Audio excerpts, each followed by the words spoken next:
ऐन हिवाळ्यात विदर्भात अनेक ठिकाणी आगीच्या घटना समोर येत आहे। सिंदेवाही चंद्रपूर येथील आगीनंतर आता नागपूर येथे कापराच्या गोदामाला भीषण आग लागल्याची घटना घडली आहे। ही आग शमवण्यासाठी अग्निशमन विभागाचे 10 बंब घटनास्थळी दाखल झालेत। नागपूर शहराला लागून असलेल्या हिंगणा ते वाडी मार्गावर असलेल्या कापराच्या गोदामाला बुधवारी दुपारी भीषण आग लागली। बुधवारी सुट्टी असल्याने तेथे एकही कामगार नव्हता, त्यामुळे मोठी दुर्घटना टळली। महापालिकेच्या अग्निशमन दलाने मोठ्या परिश्रमाने ही आग आटोक्यात आणली असून शॉर्ट सर्किटमुळे ही आग लागल्याचे सांगितले जाते।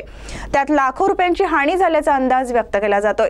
नागपूरमधील हिंगण्याकडे जाणाऱ्या मार्गावरील वाडीकडे जाणाऱ्या मुख्य रस्त्यावर एका मोठ्या कार कंपनीच्या शोरूम्स मागे हे गोदाम आहे।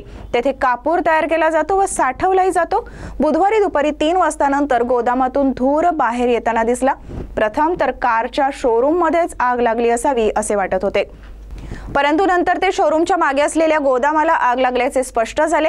हळूहळू याची बातमी पसरल्याने मुख्य रस्त्यावर आग पाहण्यासाठी गर्दी झाली होती, त्यामुळे वाहतुकीचा खोळंबाही झाला होता। दरम्यान आगीच्या घटनेची माहिती महापालिकेच्या अग्निशमन विभागाला देण्यात आली। तिथून तत्काळ आग विझवणारे बंब पाठवण्यात आले। आगीचे स्वरूप मोठे असल्याने अग्निशमन विभागाचे आणखी बंब मागवण्यात आले। एकूण 10 गाड्या व कर्मचारी तेथे पोहोचले व त्यांनी काही तासाच्या अथक परिश्रमानंतर आग आटोक्यात आणली। MIDC परिसरात बुधवारी कामगारांना सुट्टी असते, त्यामुळे गोदामात व कारखान्यात एकही कामगार नव्हता, त्यामुळे मोठी दुर्घटना टळली।